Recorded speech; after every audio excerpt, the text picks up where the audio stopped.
Oke, saya di sini akan melaksanakan tugas satu Pancasila, pelajaran dari sejarah Pancasila bagi generasi muda. Baik, kita lanjut. Dari sini perkenalkan, nama saya Arega Firman Sabtayuda dengan NIM 049924 801, kode kelas 3877 PJJ Surabaya, mata kuliah Pancasila dengan prodi Sistem Informasi.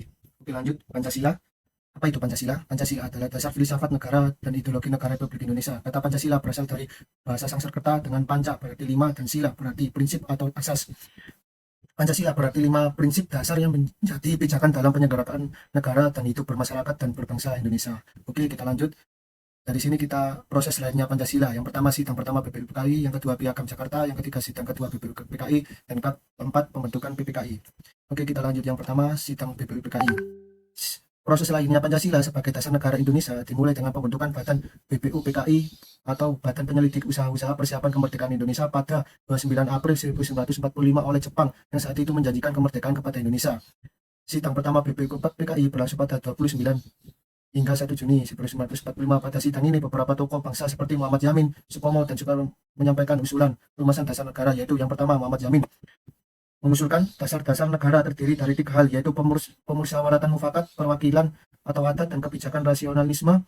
Negara rakyat Indonesia terdiri dari Republik Negara Kesatuan, paham unitarisme, satu kedaulatan, kepala negara dipilih secara timur, dalam permusyawaratan disusun secara rakyat dan kesejahteraan. Kedua, pendapat dari Supomo menguraikan tentang syarat mutlak untuk mengadakan negara dipandang dari sudut hukum dan dari sudut umum, yaitu harus ada daerah, rakyat, dan ada pemerintah yang berdaulat menurut hukum internasional.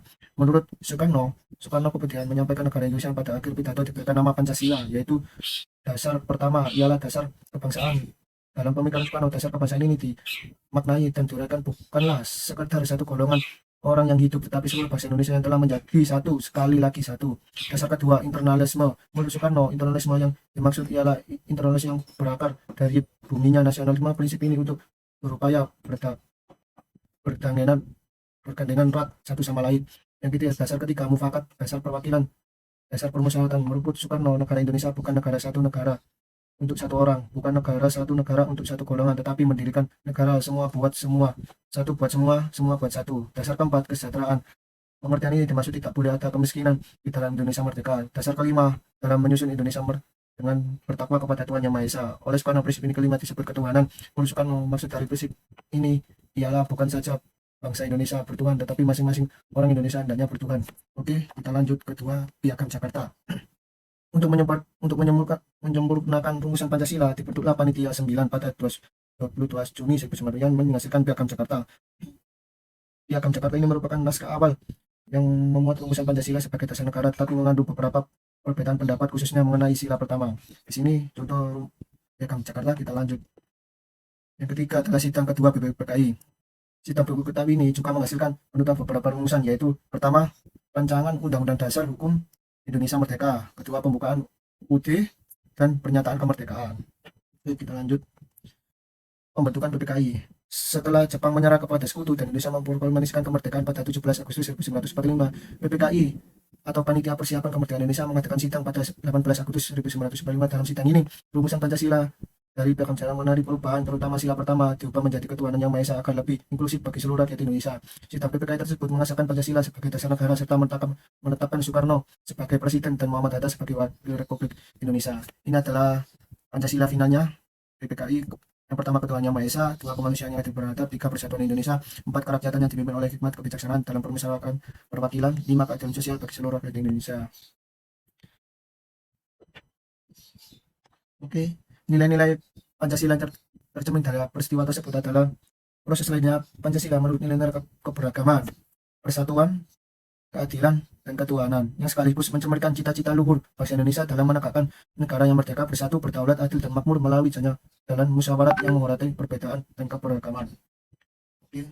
Refleksi pribadi yang dapat diambil adalah refleksi pribadi mengenai pembentukan Pancasila memberikan wawasan berakal tentang kekuatan rapat sikap toleransi dan kesatuan dalam mencapai tujuan bersama di tengah keberagaman. Proses ini menunjukkan bahwa perbedaan pendapat dan latar belakang bukan hambatan, tapi justru suatu kekayaan yang perlu dikelola melalui dialog, kompromi, dan saling mengerti untuk memperkuat identitas serta dasar bangsa.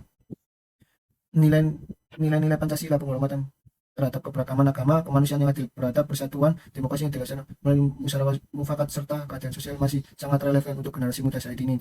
Dalam konteks globalisasi dan kemajuan teknologi di mana resiko perpecahan dan konflik kian mengiat akibat perbedaan sosial dan budaya. Nilai-nilai ini menjadi pilar penting untuk mempertahankan persatuan dan membangun musyawarah yang inklusif, toleran, dan serta demokratis.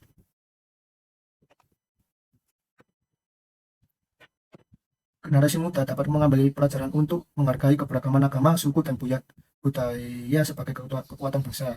Dua, menerapkan prinsip musyawarah dan demokrasi dalam kehidupan sehari-hari, baik di dalam keluarga, sekolah, maupun masyarakat. Menegakkan keadilan sosial dengan peduli kepada orang lain dan mengurangi kesenjangan.